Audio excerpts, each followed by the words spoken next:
And welcome in to Recliner Media and reclinermedia.com. This is our final episode of Talking Strange.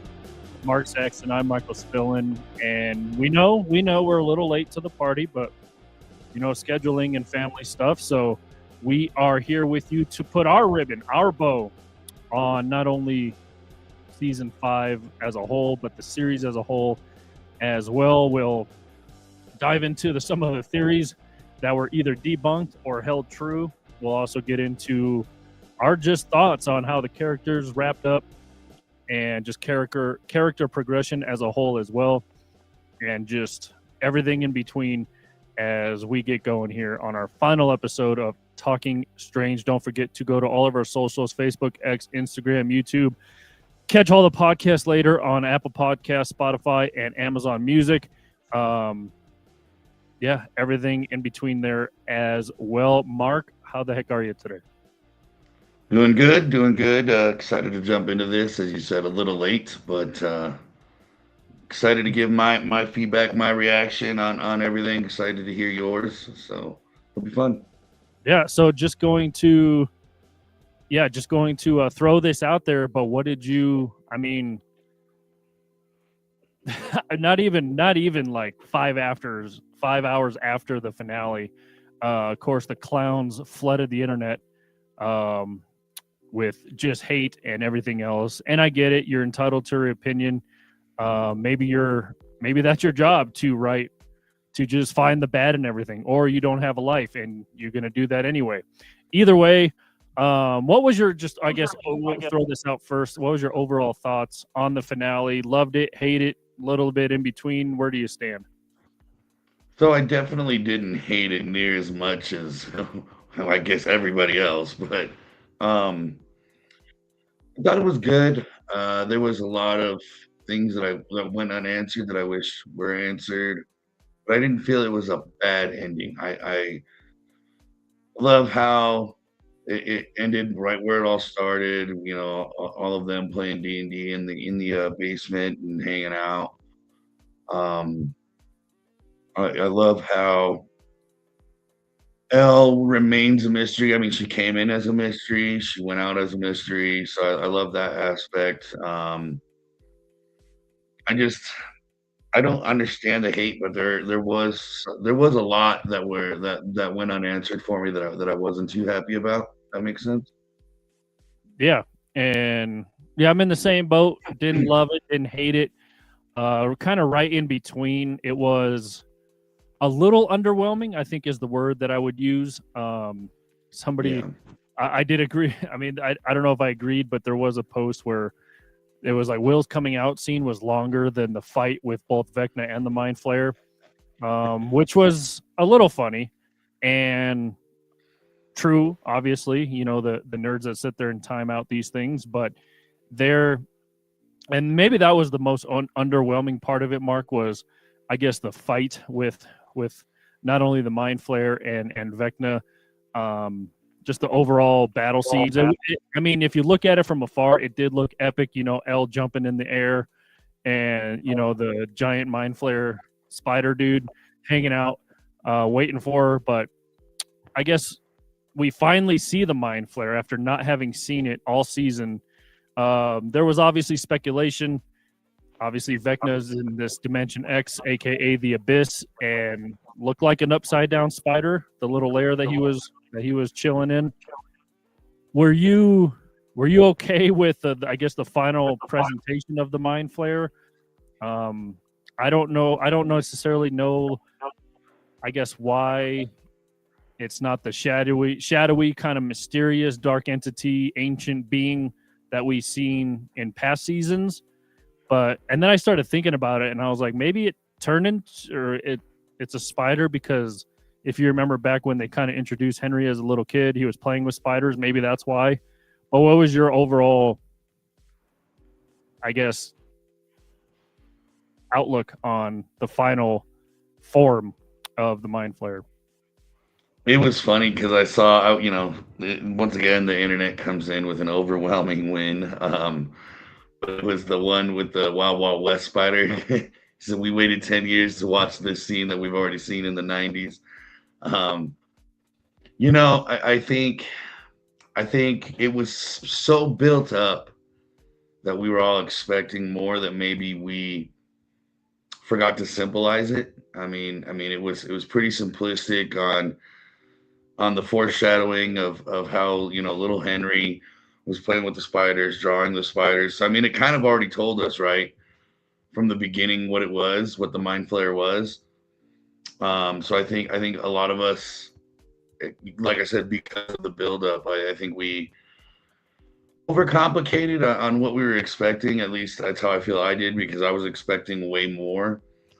Um, and way more of a tougher opponent at the end of it. I mean, coming to find out that it was using Henry and using Henry to build itself up stronger, it went down pretty easy as a whole. So I just underwhelming is the best way I could put that. Yeah, and then obviously a lot of talk about. Obviously, we know some about the Abyss, the Mind Flayer, the Mind Flayer lore. I would like to know a little bit, and there is a spinoff coming that explain a little bit more of that and of the I was going to say the Infinity Stone that Henry found in the briefcase, but I guess there's more to come from the spinoff that is going to explain kind of those things, maybe, hopefully. And yeah, so I don't know. I kind of like the mysterious, dark, shadowy entity figure, but maybe that's what it turned into in the Upside Down, because maybe it changed forms and different levels it went to. I don't know. Maybe that is its true form in Dimension X or the Abyss. Maybe. And again, maybe it's because Henry liked spiders when he was younger, and that's why it looked like a spider. Be like, hey, buddy, can you look like a spider for this final scene? And then a lot of it too, which honestly I didn't even think about writing the article on our website reclinermedia.com was, and there's so many funny memes about this, is like Henry's fighting for his life, and then they show like the Demogorgons on vacation in Hawaii. Yeah, I mean, there was no Demogorgons, no Demodogs, no Demobats, nothing. They are from that. They are from this land, and of course, the Duffer Brothers, the creators of the show, easy to say after the fact, Mark, but they're like, well, Vecna didn't expect this attack on his home turf. That's why they weren't around. Like, aren't they always around, though? Like, yeah, I thought that's where they originated. well, I mean, like, aren't they always hanging out with Vecna? Like, aren't they just his bodyguards? And he has that telekinetic power, right? Where, like, you'd think they'd be able to sense he was in danger. At least that's what I thought. I was like, all right, any second now, it's, all hell's gonna break loose, and it kind of just didn't.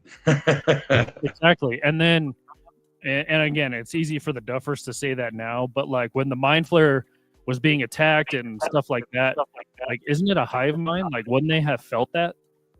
Right, because they're all connected, right? Like, I felt the exact same way, and not only that, but I feel because of the connection, and they could feel Henry's life source start to be threatened, and B, later on, start dying, fading away. I thought for sure somebody would have hit the panic button, Yeah, yeah, exactly. Like, the ship's going down. Like, where are any of you?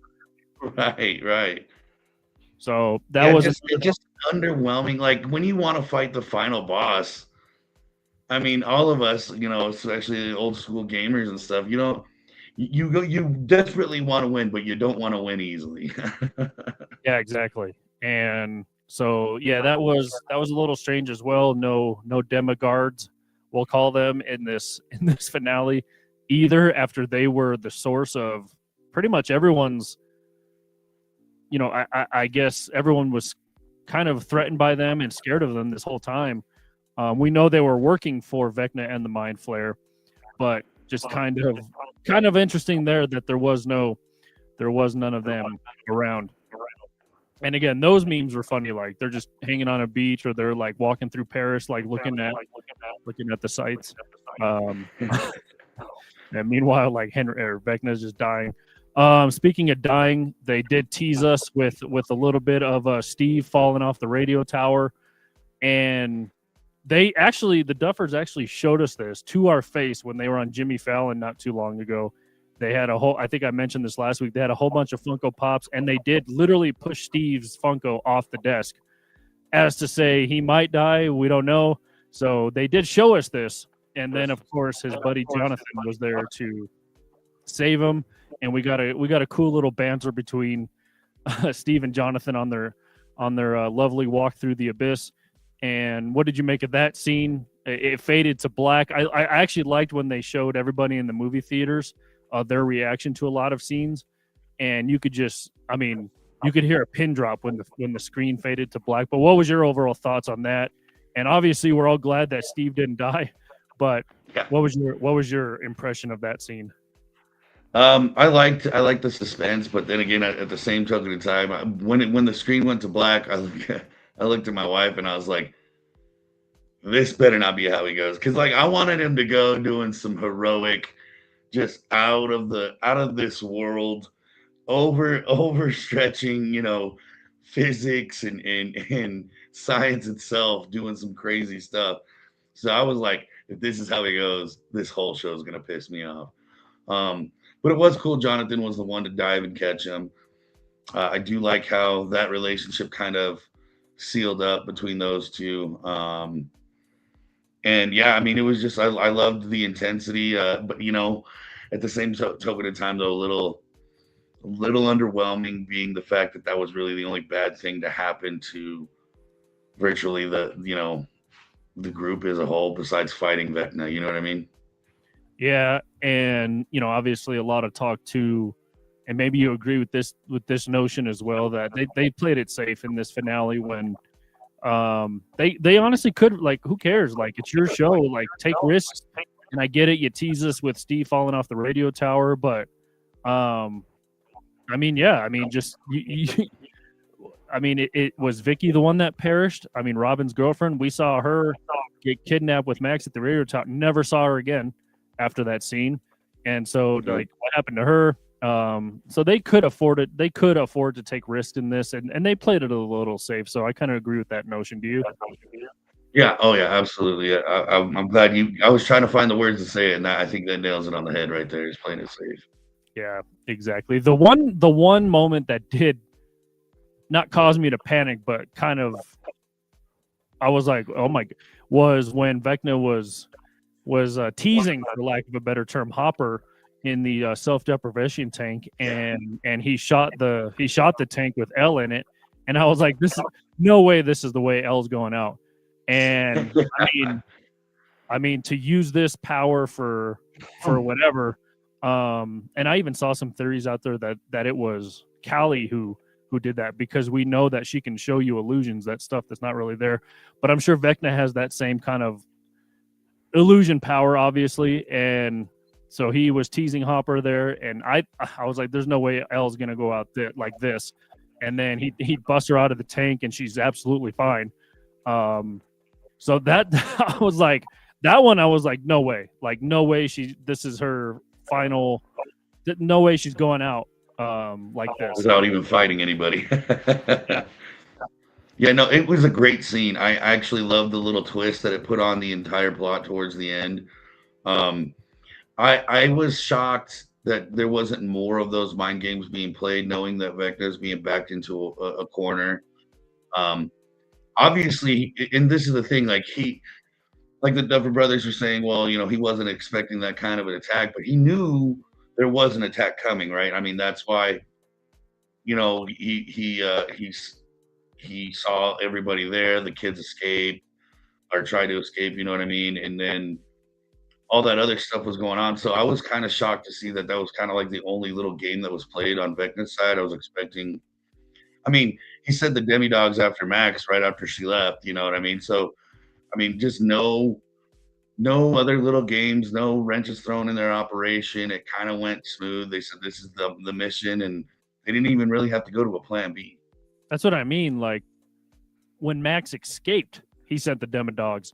He's literally fighting, like he literally transported into Hopper's mind. And Right. You think somewhere during that time he would have said, yo, like, hey guys, I need backup. Like, Right. It's going Meet down me, right now. meet me in the belly of the flare, and let's take care of these dudes. But like you think he would have had time, like you said, to hit the panic button and got some kind of backup. But we'll get into that here in a minute. But one of the best scenes I think was when, like you mentioned, the kids running away. Obviously, listen, Nell Fisher and Holly absolutely stole this season. She was the star of this season. And everyone's kind of talking crap again. The internet, man. Everyone's talking crap. Like, why did they replace the old Holly? It was the Prince twins who played Holly seasons 1 through 4, and they literally. I don't know if we told this story. The Duffers cast her, not even seeing the movie, but seeing the preview for what was it called, Evil Dead Rises or something like that. She was the daughter of the mom who was possessed in that movie, and they cast her just based off of not even the full movie, but just a commercial or a promo or whatever. So, but anyway, she absolutely stole this season. She stole the spotlight. And then, obviously, delightful Derek, great too. I don't know how he was able to bust Holly out of the grasp of Vecna's little vine hand there. Maybe it got too close to the cave. I don't know. And then, Henry was like, "I am Groot," and just got scared. And then just turned to him, sucked my fat one, flipped him off. Great. Just great there. I mean, Holly as Nell, or Nell Fisher as Holly, just absolutely stole this season. And I just wanted to give her a shout out. And she was absolutely terrific in this whole season. Absolutely agreed. I mean, and we talked about it last week too, right? Just newfound favorite. Fantastic acting on her part. I mean, she nailed every scene she was in, which was most, if not all of them, and all the important ones, anyways. And yeah, she came in, took it by storm, and it was like, how did we ever start this journey without Holly? Kind of a feeling where, like I said, just nailing every important scene she was in. So definitely got to give props there. And like I said, to make you feel as if this was the missing piece the entire time, like I said, that in itself, hell of a performance. Yeah, so credit to her. And then as they were running away, that's when Hopper simultaneously pulled 11 out of the tank, and they kind of disappeared from that Inception type mind infiltration. And I love how Holly just took charge of the group, like took charge of the kids. And then Henry fought his fears and made his way into the cave. And by the way, also props to Jamie Campbell Bower, who plays Henry. Terrific acting as well. I wanted to give him a shout out. He's only been in this series for 2 seasons, but was absolutely awesome, especially the parts where you saw him as Henry.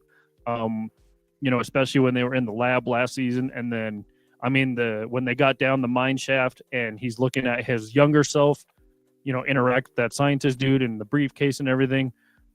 That was a terrific scene, as Will was talking, mind, I was going to say mind effing with them, but just having a conversation with them. And we did see the literal human version of Henry, kind of like, I don't know, but I kind of agree with a lot of people that did not want a redemption arc for Henry or for Vecna. I'm glad they kept him evil. I'm glad they kept him bad. Did we want another, Anakin Skywalker redemption arc, or did we want to, throwing the Emperor off the bridge? Did we want just one of those, like, I thought it could happen where Henry was going to, I guess, somehow escape the Vecna-ism of himself and help fight the Mind Flayer or whatever came their way. But I'm glad they didn't give him a redemption arc. And that acting in the cave where he's like, it never controlled me, and I never controlled it. We are one. That was a terrific scene. Are you glad number one, what did you make of that scene? Number two, are you glad they did not give him a redemption arc? Yeah, I was glad. I'm glad he stayed the course. Kind of gave us that true villain feel that he's had pretty much since Jump. I was glad that, it kind of explained the human side. I mean, not only just the backstory and how he became, but the human side where, yeah, at one time, he was just a normal kid and lost his way really, and then, turned to the only thing that really showed him any type of loyalty, which was, the mind flayer, who obviously took advantage of a young child. So I was happy with that. I really loved that scene of him, one fighting his fear to get in there, showing the memory. But like we always say, I know we both are. I'm a sucker for flashbacks. So the fact that he got to, or as an audience, we got to see the flashback while he was also watching it with us, and then showing how he progressed to become who he was. I think they nailed that one on the head. That was one of the things that I was like, yeah, great writing, great creativity, and a way to explain everything. Yeah, and again, I guess the spinoff that is coming will be, I guess, more of the Abyss lore, hopefully the Mind Flayer lore, especially the shard or the rock that was found in the briefcase. So hopefully we find out a little bit more. I don't know if you saw this lately too. There's been, I don't even know if you call it a theory, but someone's saying there's a secret episode 9 coming out next week. I don't want to put any stock in that. I'll believe it when I see it, but I I don't know if it's stupid or awesome or both. I don't know what to think of that, but I did see that in a bunch of places too. Yeah, I've seen that a couple of times, and I'm like, I don't buy it.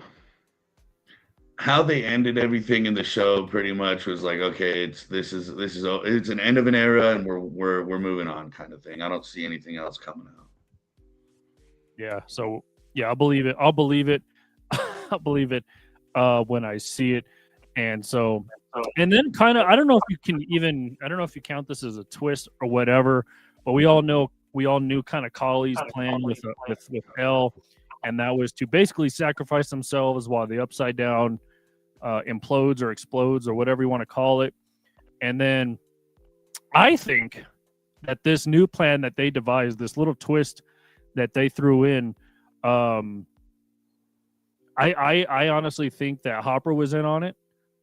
You saw Collie hold the gun at him, and then as he was giving his nice little monologue to her, I think she had a change of heart, and that is fast forward a little bit when Mike's telling the story of the mange and saying, her and her sister used basically the Harry Potter cloak of invisibility, and it was not her in the Upside Down, and she escaped through the Radio Shack and through the tunnels and made it to Iceland and the 3 waterfalls and stuff like that.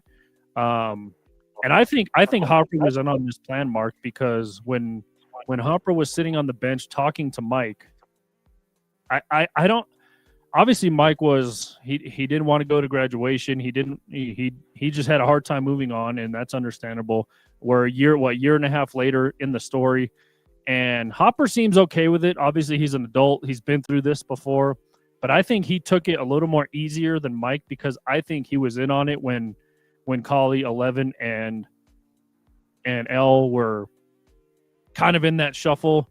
There was also some pictures posted, again, people with way too much time on their hands posted when Collie got shot. A couple scenes later, they showed Elle's hands, how she was bleeding and stuff like that. They're saying Collie faked her own death because a couple scenes later, they showed Elle's hands again. There was no blood, just like there was no blood when Hopper took Elle out of the deprivation tank. So maybe she staged her own death. I mean, she ended up maybe sacrificing herself because she was still stuck in the Upside Down. But I believe Hopper was in on that. I mean, so that's kind of my post credit theory, is that's why Hopper was just kind of okay with everything. What do you make of that? Yeah, no, I'm actually glad you brought that up because I completely agree, and I was even pointed out to my wife while we were watching it, where I was like, he's moving on pretty easily, which means, I mean, he was ready to take that job, he's ready to go to New York, be closer to the boys. Finally got that dinner with Joyce, where he was going to order one of everything. Yeah, I completely agree. The talk with Mike, like I said, how easily he had. I mean, granted, I get it, a year and a half, but I mean, he had everything sorted out where he was like, "I'm already taking this job," like, or I'm getting ready to take this job. I'm proposing, all these things kind of fell into his lap where it was, like I say, just easy to move on. So I completely agree with the fact that he was, even if he wasn't all the way in on it, he knew to a degree something else was going down, and kind of expecting that 11's not going to be there anymore. Which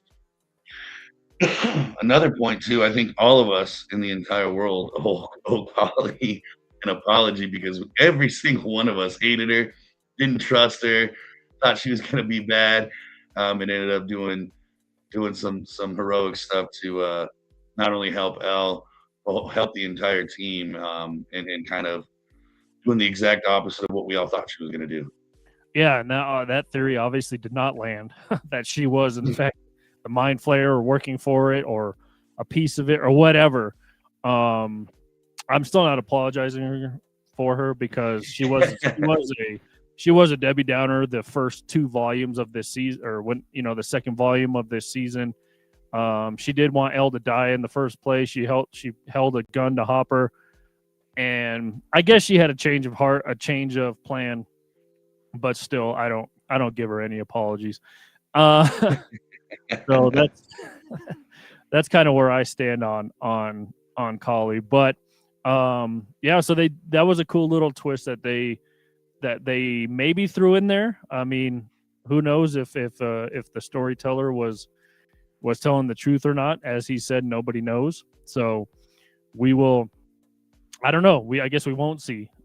We won't see what happens. Meanwhile, back in the abyss, everyone's fighting them again. I think they're going to be plot holes, Mark. I don't think the finale was rushed. I don't think it had a Game of Thrones type ending when you have 2 hours to wrap up a series that went on for 10 years, 5 seasons. I know that math does not add up, but I don't think it had a Game of Thrones ending. I don't think it had a rushed ending, but I do think if you have 2 hours to close out a chapter of a cultural phenomena of a show, there is maybe time to explain a little bit more.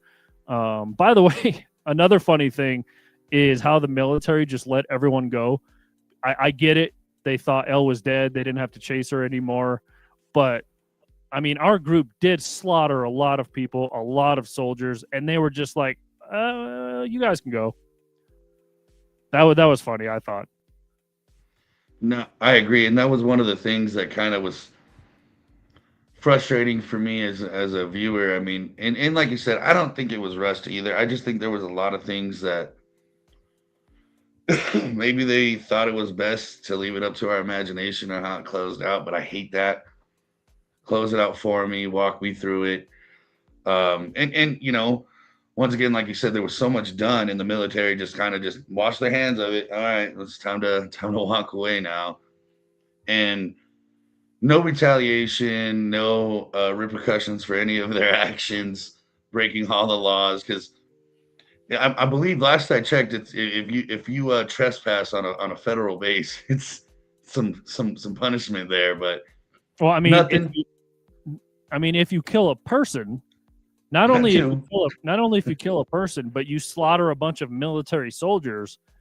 I don't even if the girl you've been chasing this whole time, if you think she's dead, like there's still a lot of felonies and a lot of things that our group did to deserve life in prison. I mean, there is just no way other around it. So I thought that was kind of funny that they're just like, oh, she's gone. You guys can go be kids, I guess. Yeah, absolutely. And just like like I said, I feel like they were trying to leave it up to us to kind of close that chapter out, but just a huge hole in that plot, in my opinion. And then like to go further on the military side, what happened to I forget his name, but the original doctor that was taking over that project before Dr. K. What happened to him?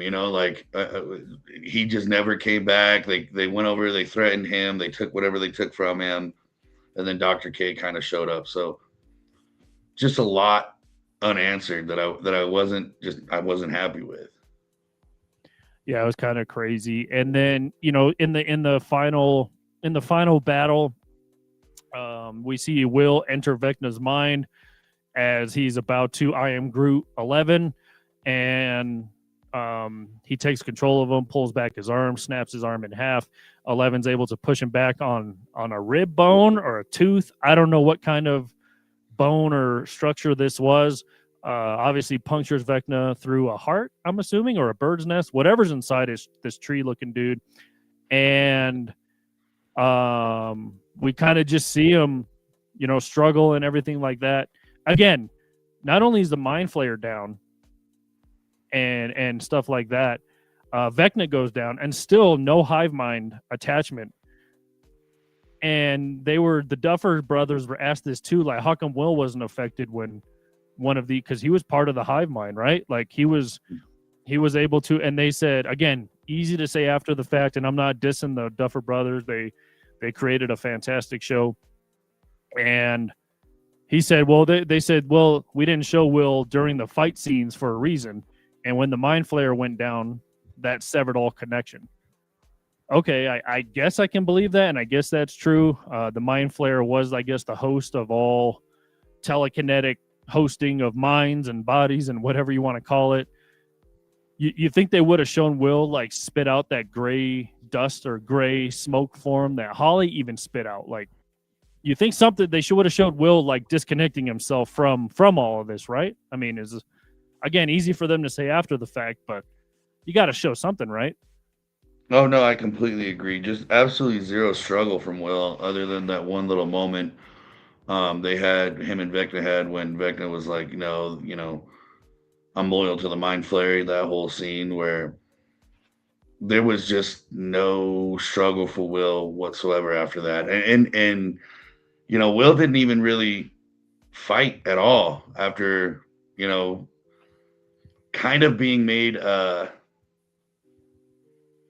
last scene in the last volume where he was like, I've got powers now and I can connect to him and all that stuff. And it's like, but what did you do with it? Like, you were kind of just there, kind of like back in season 1 where he was there, but he wasn't there. Yeah. So again, easy for them to say after the fact.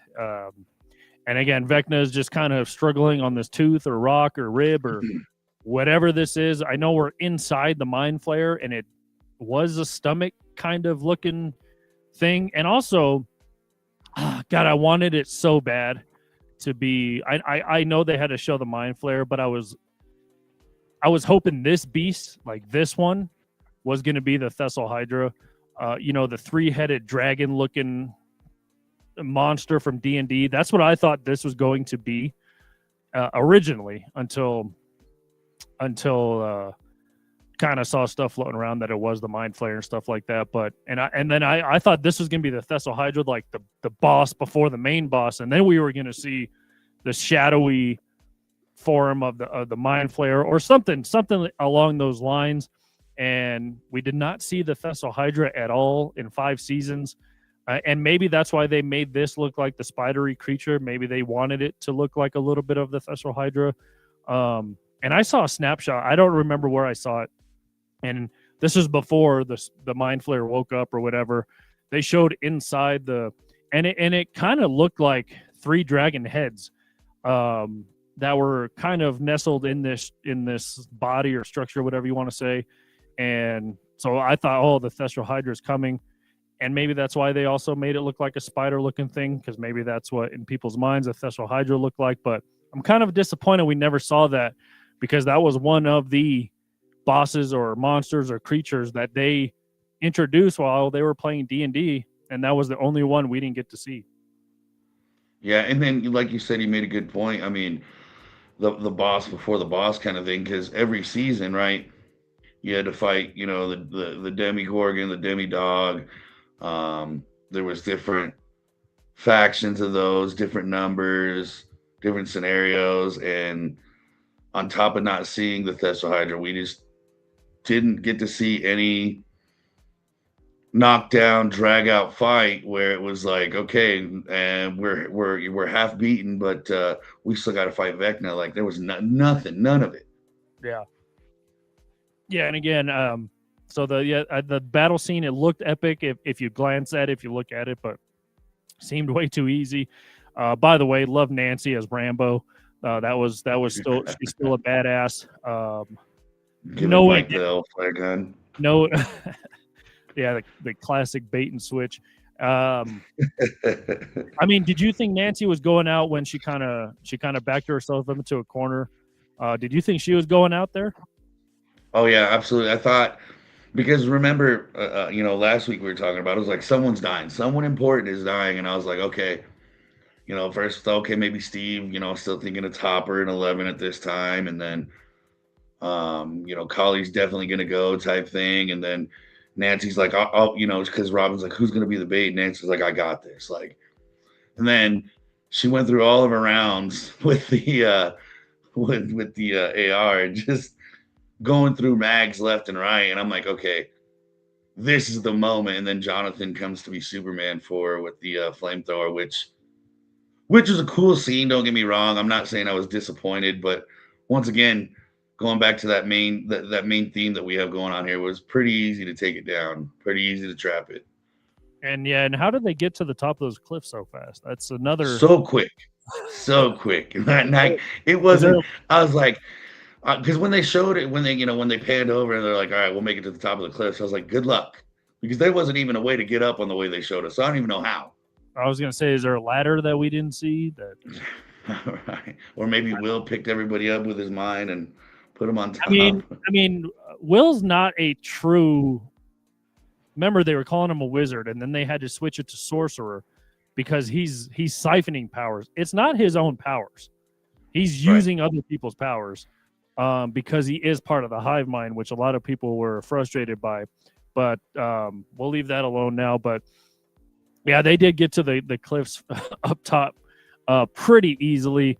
The mind flare goes down. Henry's stuck on this tooth, and Joyce and Will. By the way, why is Joyce there? I love Joyce. I love Winona Ryder. She's been carrying around that axe for 5 seasons and never got to use it until now. Not only that, Mark, she did deliver one of the hardest lines in all of the show. The first F-bomb ever dropped in this show. And that's you fucked with the wrong family. And loved it for Joyce. You saw Vecna look over, obviously blood coming out of his mouth. Now, Jamie Campbell Bower said that, how he kind of like growled or whatever as he looked over. Again, maybe easy to say after the fact, but he said Vecna was trying to say, please don't.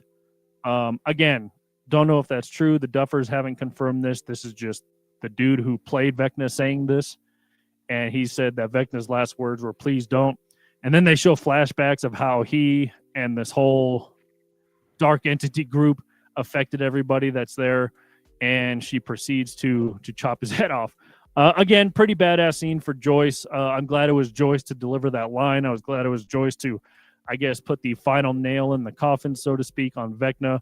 But again, all this just seemed way too... I thought more was coming, Mark. Like, I was like, this is way too easy to be the end, right? Wrong. But what... And there's still 45 minutes left of the episode at that point, Yeah, so I guess, number one, what did you make of Joyce's... I guess maybe her little redemption there, her little revenge there. And then, I mean, did you think more was coming? So, first and foremost, shame on Joyce for not sharpening that axe not once through 5 seasons. It took, 15 hacks? I mean, listen, I'm no blacksmith, but come on. At some point, that axe just wasn't really good. Because if you're out of breath trying to chop something because it's not working, it's definitely the blade. But no, I think it was great. She did deserve it, in my opinion, getting put through all of that. First, they thought she was crazy, or they accused her for her kids going missing, accused her of negligence. Then they accused her of being psycho. Then they just kind of dismissed her, and then she's kind of taking the back seat on a lot of situations because she really couldn't do much. even when she went to go find Hopper, she was also at the mercy of everybody else. Where that was kind of the theme of her character, just kind of having to go with the punches and never really catching a break. So I think that was well deserved. And Winona Ryder, obviously great actress, and I think she nailed that scene. Loved the final line, and for sure I was like, okay, at this point, like I said, I even paused it and I was like, all right, it was like 47 something like that minutes left. I'm like, okay, so now we're gonna have it out with the military. Like at this point, if Vecna's dead, because that was way too easy, maybe they'll seal up. Like I said, where did the first doctor go? What happened to the dude that we thought died but ended up in the hospital? He was kind of running the military. And then why Dr. K? Where did she even come from? What's this program all about? And they were like, nope, none of that is going to be talked about. And I was like, disappointed. Yeah, so I'm going to get into character wrap-ups, if I can talk here in a sec. So that's over. The sunshine and rainbows come out. They get out. And then they run into the military. And then this is kind of where again a whole nother bait and switch happens. Is it truly 11 in the portal, in the door? She's standing in the upside down because those sonic boom machines obviously cripple her and she can't use her powers. And she pulls Mike into the void and they have a nice moment. It was probably tough for her to lie to him and say, again, if this theory is true, and this is nobody's theories but the show's theory, really, and that's if it was truly 11 in there. They zoomed in on her hand on purpose because if you remember when Kali showed Dr. K that she was still being strung up in that room in the lab, her hand was shaking or phasing or whatever you want to call it, and Elle's hand was shaking or phasing. She ran to the Radio Shack again with the cloak of invisibility. So, but 11 and Mike had a nice moment, kind of an emotional scene and stuff like that. And yeah, the military was just like, all right, she's gone. See ya. We're going to go back to where we came from. And, yep, let's go. It's gone. It's gone. We don't need to be here anymore. So yeah, that was crazy how I guess that wasn't all sewn up. I get the military has been in this season all season long, but they weren't really an integral part of the story. I'll get to Dr. K in a minute. At first you were like, how did she run past everybody and get to the upside down? That was your first thought. And then you were like, did she just like, again, phase out of the van and end up in the upside down? Like, how did she get there? And so if you think about it, like, how did she get there? Then the plan that Mike, told at the end kind of makes sense because you're like, how did she get past everybody? Yeah, no, definitely. And that's kind of where, like I was saying earlier, what I think that in itself, like when writers kind of try and leave it up to the audience on how things conclude, I think that's where that technique works for this kind of a storyline in this particular situation. Cause it's like, we don't know. We don't know one way or the other. And that's a kind of a happy thought, I guess, to believe in. And like you said, it ended up making sense. So I think that's kind of one of those writing techniques that I like in those kind of situations, but just so much left unanswered where it has you questioning every detail now. So we get past that 18 months later, Hawkins being rebuilt, everything is kind of going back to normal. We see the kids. We see our kind of core group getting ready for graduation. I know a lot of people are asking, like, Max was in the hospital for like a year. How does she graduate? Remember, it did fast forward 18 months. She maybe went to summer school. There's a lot of off-camera stuff that happened, obviously, that we did not see, that we were not accustomed to. Just like, by the way, I think we brought this up either, was it after volume 2? Like, how did Hopper and Joyce not like know Henry? Like, how they did a play with them, like they went to school with them. How? And then of course the Duffers came out and said that conversation happened off screen. Like, okay, I guess, but again, I don't know. Their Duffers are kind of pissing me off. Right. But okay, that's fine. Would have loved to see that on screen. by the way. Would have loved to see like what happened to Henry? I don't know. You had a crush on him, like something like that. Right. Well, and not only that, but like, and I'm not trying to be a jerk. I get, schedules, and a lot of these actors and actresses, got deals and were doing other things, but you had a lot of time to plan this out and make any adjustments. Why wasn't it done? Yeah, that's what I mean. 2 hours is a lot of time, and then for the final battle to be that short and still have, like you said, 50 minutes left of the episode, like you had time for like a 5-minute flashback or a conversation here or there. But anyway, yeah, and then we see Hopper and Mike have a nice moment on the bench. Hopper kind of is helping him through it. Like, this isn't your fault. This is her choice, like stuff like that.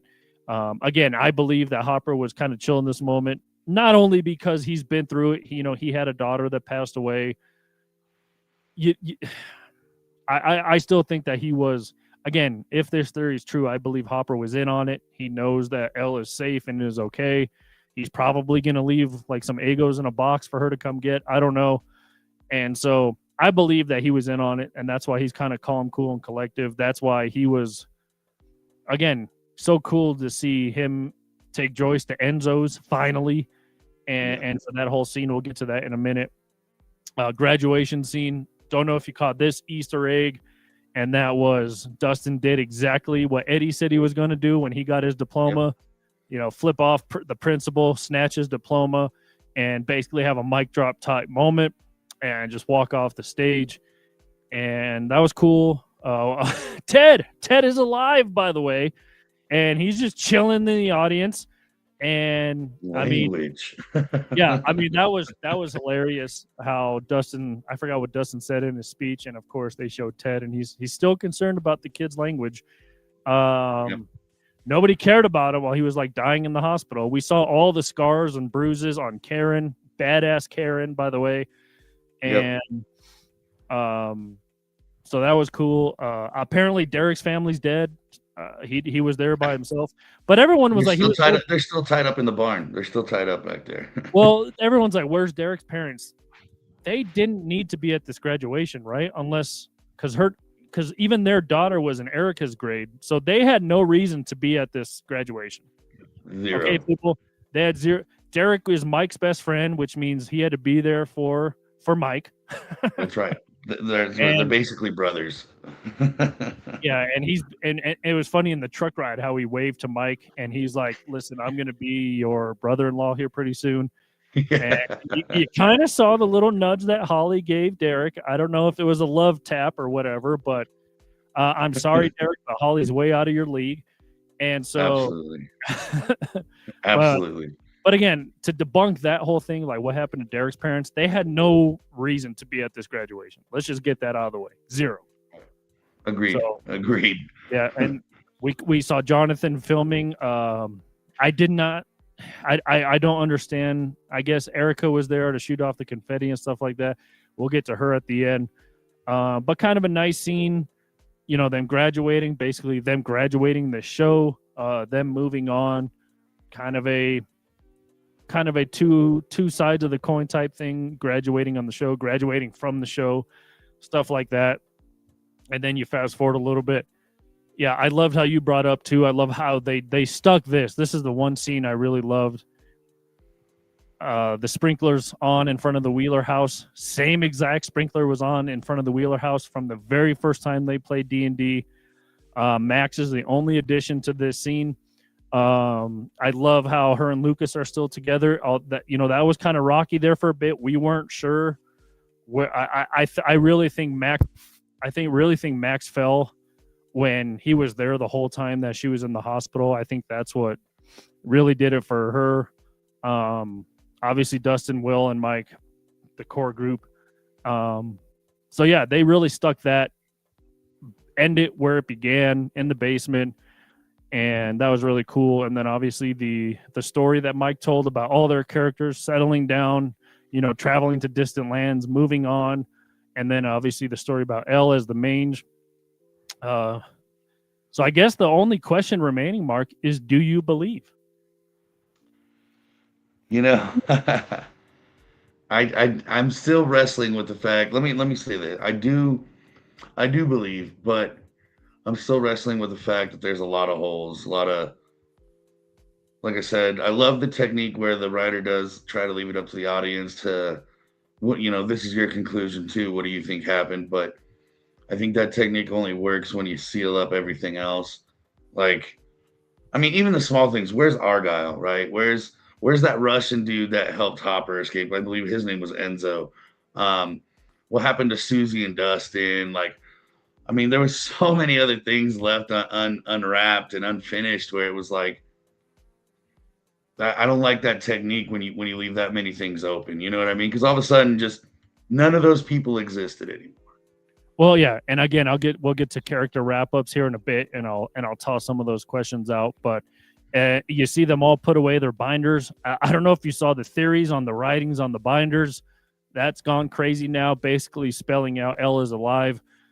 Again, there's no V in any of their names, so take that for what it is. But if you read it backwards, it does say L is X. X is a card or a move played on D&D to get to safety. Again, all you nerds out there, I don't know if you can really confirm or deny this. All you D&D junkies, if this is true. So that would be a kind of cool little Easter egg if that is thrown in there. So believe what you want on that. And I again loved it when Mike was going up the stairs and Holly and her friends come running down and start their own game of D&D. Cool. Again, the back and forth between Holly and Mike is funny. The back and forth, obviously Derek's like, listen, what does that smell like? Old pizza doesn't smell like crusty ass. And just going out the way he came in, just hilarious and funny. And by the way, going back to all the scenes that Holly was in, I think I saw this somewhere too. Like when she's yelling and like fighting for her life, like even the crack of her voice just makes the scene like that more powerful and that more believable. So again, shout out to her. And then, before they even went upstairs, you saw Karen open the door and say, "Hey guys, dinner." Happened the exact same way in the very first episode as well. And then obviously we see 11. Again, if this is true and she made it to, that is Iceland where they filmed that, by the way. And there was 3 waterfalls. You saw the first waterfall before you saw that it was 11. There is 3 waterfalls there. Honestly, I think I have a picture of that little town on my phone when I went to Iceland, by the way. But anyway, that's where she is. She found a land for her to finally be safe and come to peace and have peace and stuff like that. So they all believe. Again, it's left up for the interpreter. It's left up for us, the audience, us, the fans. Mark, I know you just said you kind of don't like it that way. And I believe that they threw that in there because that is truly what happened. I don't think they left it up for us to decide. I think they did decide, and that's why they threw that theory in that Mike told. So yeah, I like to believe it's true. I like it. Like I said, and I do believe as well. It's just I love confirmations. I don't I don't love there to be anything left in the air, questions to be asked. Yeah. So that tied up 10 years of this cultural phenomenon as a TV show. Before we end thing here, here's the busted theories that did not come to fruition, Mark. Again, you can kind of go catch some of these on my article, reclinermedia.com. The first one is Henry being saved.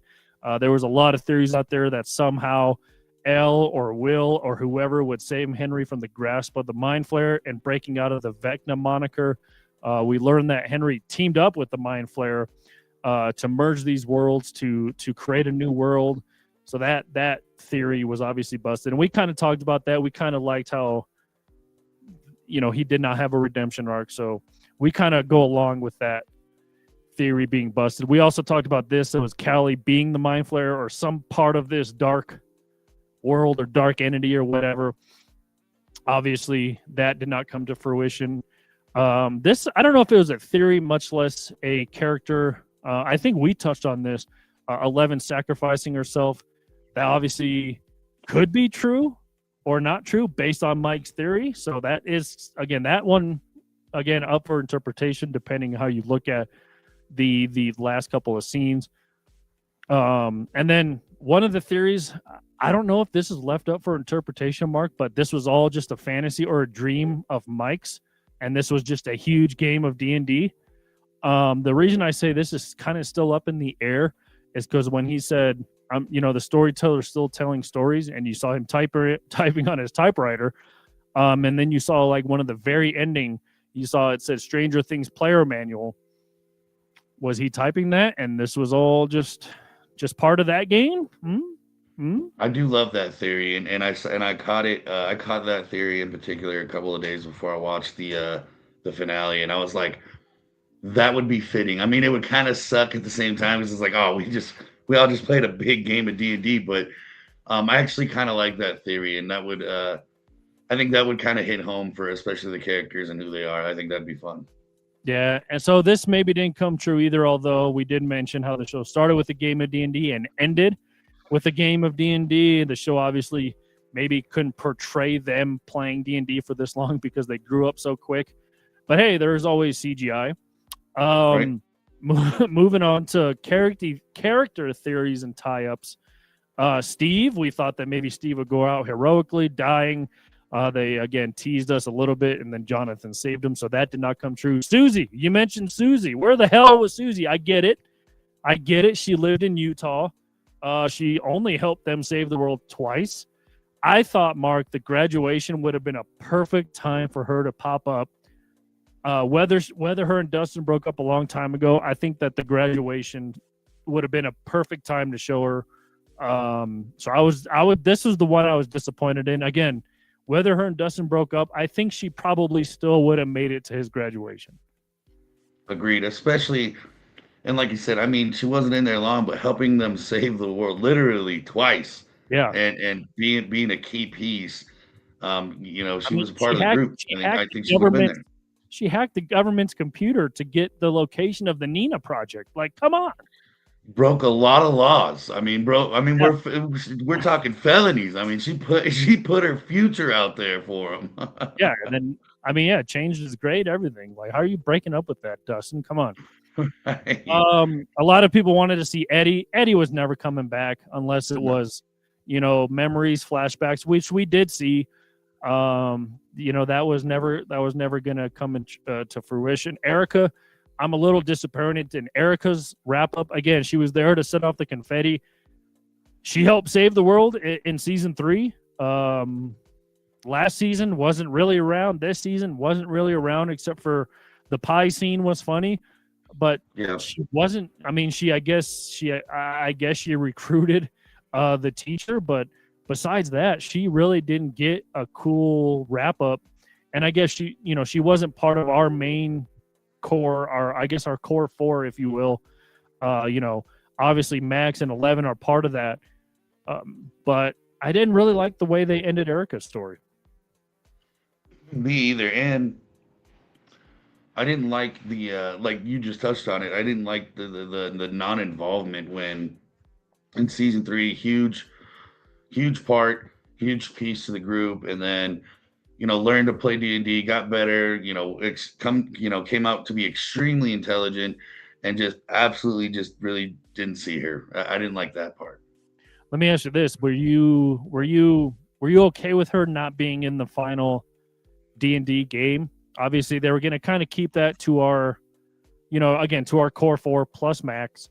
But again, I didn't really like the way they tied up her story. The last time we saw her, I was. Go ahead. Sorry. I was just to say, the last time we saw her, she was just setting off confetti at the graduation. We didn't really see her again do much. She was on the radio for the plan. Just kind of upsetting that she didn't get a cool kind of ending. No, I completely agree, and I was hoping she had a spot at the table. Remember, she went to the Hellfire group and was playing with them, and she got really good, and like I said, came out to be extremely intelligent. Ended up loving D&D, and just to being a part of nothing at the end other than the confetti. And listen, I love Max. Nothing against the fact that she was at the table, but if she's going to be there, why the hell isn't Erica going to be there? And I think it would have been more of a wholesome scene with the starting cast with, now they're grown and beloved group, who went, they went through so much together, saving the world multiple times. So the fact that she didn't have a seat at that table didn't sit well with me either. And then not having any cool wrap up was just a letdown. Yeah, so definitely disappointed in hers. Murray came in clutch, blew up a helicopter in this And season. then left. Yeah, did not get a cool wrap up. And he was at the graduation, whatever, and comic relief always was Murray, but again came in clutch. In what 3 seasons of this show, 4 seasons of this 3, and was just hilarious and helped the group and all of this. Drove the truck in and out with supplies. Did not get a really cool button up. And maybe that was on purpose. I don't know. He was at the graduation. Maybe showing him at the graduation was enough of a wrap up, but would like to see him go out doing something cool, right? Yeah, I was a secret part of me was hoping that, because I know this would be outlanded, but maybe if they would have wrapped it up differently with the military, maybe they would have given him some top notch, high clearance, high profile job within the military, busting these kind of situations all over the world where, hey, he's seen this, he's done it, he's saved the world multiple times. Maybe he gets some cool job where he not only he gets taken care of and it's a cool wrap up, but it kind of justifies his character. Remember at the beginning, everybody just thought he was some psycho, uh, conspiracy theorist that was just out there living in a bunker. And I think it would have justified him if they gave him a job for things that he actually thought was, going on in the world. Yeah, exactly. So that was a little disappointing, as we said. Like you said, the Russian dude, Enzo, I thought we might see him. When they were talking about we need to get to the top, and I didn't even think about the radio tower at this time, but I was like, maybe they need a helicopter. Maybe Enzo would come rolling up in a helicopter and he'd be like, hello guys, I'm here for you, whatever. That's as good as my Russian accent is going to get. But I thought Enzo would come up clutch, kind of like Murray did, and take everybody to the top, I guess. But we did not see Enzo, and maybe he got put in jail for a lot of stuff he did in Russia. I don't know. Maybe he got captured. And the other dude who drove the helicopter as well. Like whatever happened to that? Was that guy Enzo? What was the one guy who escaped with Hopper? What was his name? Was it Yuri? Yuri, yeah. Yeah, I'm kind of surprised we didn't see him as well. Yeah, and what's crazy is, if I remember correctly, when they all escaped, he's like, "Yeah, I can't go back to Russia now. Now they're all going to be looking for me and this and that." And it's like, so no, Yuri was the guy with the helicopter. The guy we're talking about is Enzo. So I thought we'd see Yuri roll up with Enzo in the helicopter. That would have been cool. That would have been cool. And like I said, especially because they didn't have a home to go to anymore. You know what I mean? I thought maybe they would have had a new home. Maybe Hopper would have helped set them up somewhere, but like just vanished. Just nothing. We don't know, Yeah. All right. Henry, this is an interesting one. Sure, Vecna dies, but I kind of thought too, maybe in the ending, that when Vecna died, like maybe Henry would have been released somehow, like coming into his true form. And again, maybe we'll see that in a prequel or something more of the lore behind all of this. And again, the play that we're probably never going to get a chance to see probably explained a lot of this. But yeah, I was almost kind of disappointed for Henry. I didn't want him having a redemption arc, but I thought once Vecna went down, like Henry would be released. But that didn't obviously come true either. Ted, again, we brought up Ted. Everyone seemed to forgot about Ted, who was also seriously injured by a Demogorgon. But we see him at the graduation, still concerned about the kids' languages. So glad Ted is all right. Back to normal. Yeah. Again, Holly, I don't know what else can be said about Holly. Would love to see a spinoff with Nell Fisher as Holly. Maybe go through kind of their own adventures. And the ending of this story kind of set that up perfectly. Right. Yeah, no, and I was kind of hoping. I mean, don't get me wrong. I really loved how they kind of wrapped up Holly's character, going to get that chance to have her own friend group, have her own adventures. That's kind of what they led you on to believe with playing D&D and learning D&D. But I was kind of hoping to see maybe her kind of get her little jab in at Vecna before everything went away. Just like her little payback, because she was put through hell immediately after being put onto the scene. But other than that, I was really happy with her wrap up. I thought that was cool. All right, we kind of aforementioned this, but Dr. K. Listen, I love Linda Hamilton, but for as much that she didn't do, like this was kind of just a throwaway role. Like anybody could have played this role. Why did you have to get such a iconic actress to really have no ending? Like you said, where the hell did she go? Her last line was like, well, where did the girl go? And then again, they all just kind of disappeared. I get it. They're trying to hunt down Elle to use her blood to basically, she's the new Papa, with the pregnant women and stuff like that to make special kids or whatever, maybe turn them into weapons. I don't know.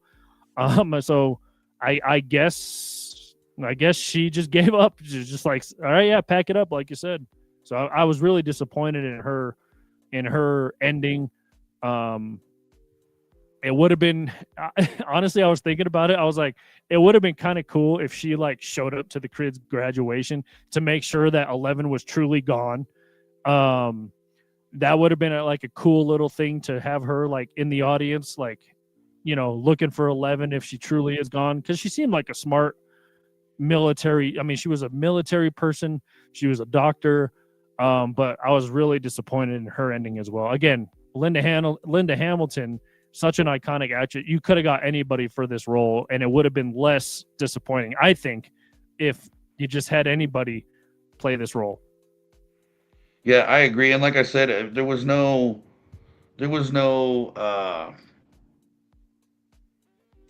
a motive really, other than when we're trying to make weapons, like you said, or soldiers, whatever they're gonna be. But like even the first one, Dr. Owens, I just had to look him up. Dr. Owens was the original military doctor. So it's like he was the next guy on my list.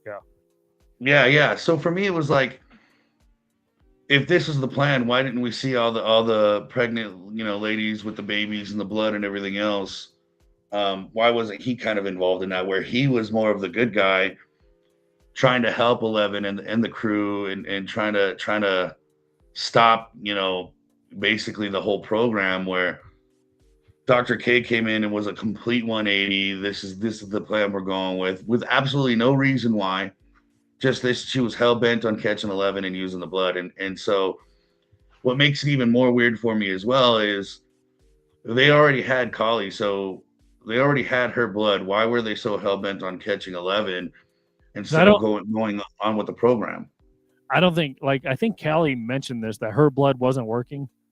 So I think that's why. And then I'm guessing just because, where was homie that helped everybody in season 4, stuff like, he was next on my list.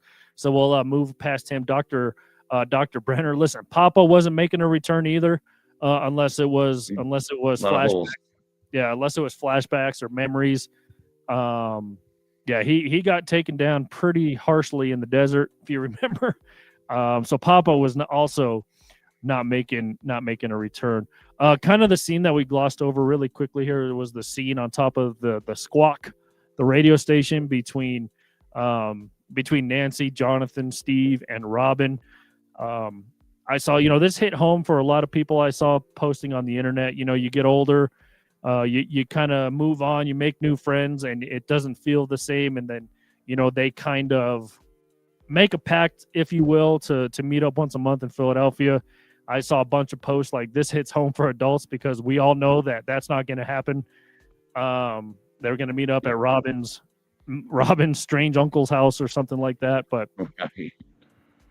And then they said Yeah. the kind of the Easter egg was Philadelphia was, I forgot what it was. I don't have it right in front of me, but I think Philadelphia was, it had something to do with the play or something like that, the play that we'll never see. So, but yeah, that was kind of, and then I guess this kind of explains what happened to Vicky, Robin's girlfriend, why we didn't see her ever again.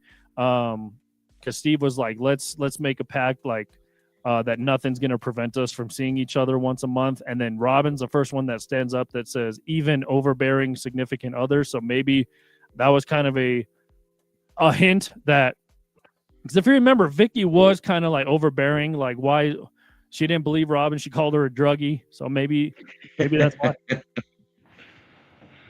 Yeah, no, and you know, it because I saw a lot of memes too where it's like where it's a picture of that electric junction box, that green box, and it's like at one point you sat on this for the very last time with your friends and never went back there with your friends, and it was like this is kind of the nostalgia feeling that you get with that scene on the roof there, and I couldn't agree more.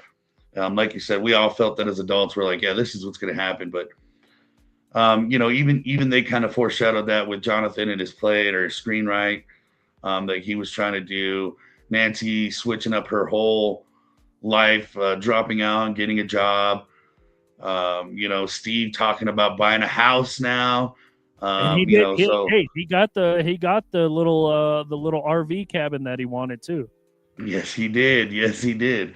So, you know, that was kind of a cool foreshadow where it was like they all meant well and all will be connected for the rest of their lives, but yeah, it's probably not going to happen. Like, Yeah, and this is the '80s, so you don't have like cell phones and text. Like you don't have that technology to really keep in touch like we do now, where you send a text or whatever, or you could see what people are doing on social media or whatever.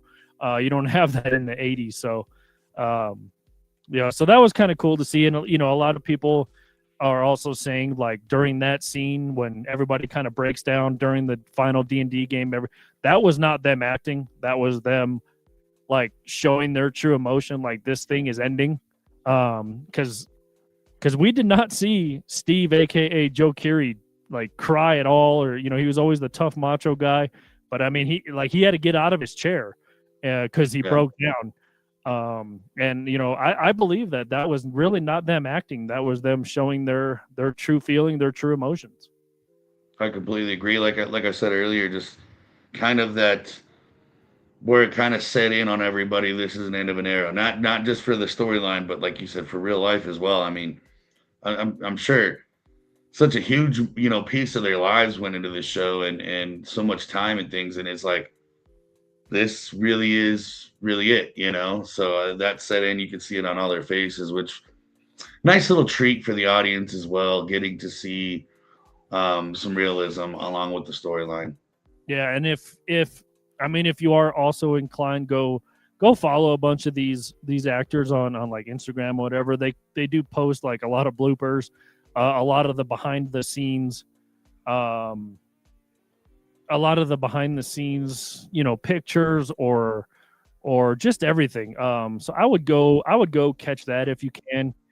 And yeah, I mean, it's just cool to see all that. Nell Fisher, like I mentioned, I think last week, posts a lot of the behind the scenes. I think his name is Connolly, his last name, who plays Delightful Derek. He posts a lot of stuff. Just a lot of the interviews are coming out now, like after the fact, because there's no more spoilers, so there's a lot of it coming out. A lot of people are saying Jamie Campbell Bower deserves an Emmy, especially for that one scene where. By the way, we forgot to say, like, Holly did try to beat up Henry with a fire poker after Max was like, you can't use that, like that's not going to do anything. I mean, she did put a pretty severe gash in his face. Yeah, and it looked like he felt it pretty good because he stood there for a second and had to like register what had just taken place. Like, did this chick just hit me with that? Like, you could have taken a powerful being and you brought a fire poker to that fight. I love it. I mean, the audacity is what does it for me on that. Yeah, the gall of this little girl to do that. But again, that just speaks to Holly. This whole season was like, I got to slow this dude down so all my friends can escape. So Yeah, and then I don't know how I respected Delightful Derek. I don't know how he fit through that little rock hole to get him out. I really thought there was going to be a scene on that. I really thought they were going to be like three of them trying to shove him from the backside. Where hey, we got to push him through. Yeah, I thought that too. I thought that we were going to see something about that. By the way, the song that I'm playing in the background, I mean, this is flooded all over the internet, behind a lot of Stranger Things scenes and stuff like that. Do you know who sings this song? Who's that? Our very own Joe Keery, aka Steve the Hare Harrington. Nice. I've heard this song in almost every like Stranger Things video I've seen. So I started listening to it, and it's catchy. It's pretty good. Now all of the what are they called? All of the stuff on social media now is popping up with him at live concerts. So his name is Joe, but his band name is DJO because he didn't want people to know that it was his band. He didn't want people to follow his band if they knew he was the guy, the lead singer. So just being a little humble there for Joe Keery. So I bet his band's going to explode now, by the way. Oh, absolutely. Good on him. Way to be a good dude about it too. Yeah. So we so go catch that song as well. Again, it's spelled DJO. And again, if you watch a lot of Stranger Things scenes now, you're going to hear this song because it's gone viral. By the way, the album came out in 2022 and now it's resurfacing. So there you go. By the way, Finn Wolfhard as well is a singer. So he's on tour a bunch as well. All of these dudes who have I mean, they're all just going to blow up. Sadie Sink's going to be in the new Spider-Man movie that's coming out this year. So be on the lookout for that. So yeah, excited to see what by the way, have you seen Free Guy with Ryan Reynolds? Yep. Yeah. I mean, Joe Keery was awesome in that. So I forgot he was in that. Yeah. And he played, that was a good character for him as well. It was. Wow. It showed how little I paid attention. I didn't catch that until just now. Yeah. So there you go. And I'm sure, obviously, when you're the daughter of Uma Thurman and Ethan Hawke, you're going to get some opportunities as well. And Maya Hawke, by the way, she's fantastic as well. So, yeah, absolutely. Made such a great addition to the group. Yeah. So shout out, and if you see, by the way Ethan Hawke talks about her, it's and when you have parents that have had incredible careers themselves, you're able to call them for advice, call them hey, what do I do in this situation? So that's got to be awesome to have.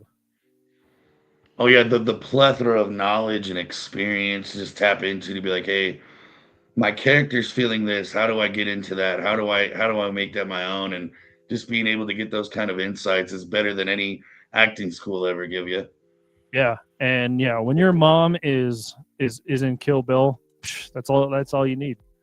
Winning, you won life, really, just with that. Ethan Hawke's not that bad either. So right.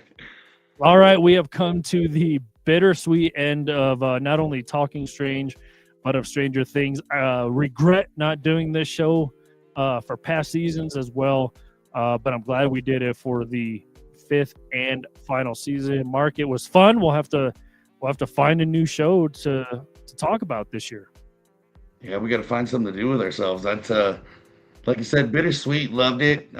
Sucks that it's over, but glad and hope that all those guys go on to do some awesome stuff in that field. But yeah, we got to find something new. We got to find something to do with ourselves now.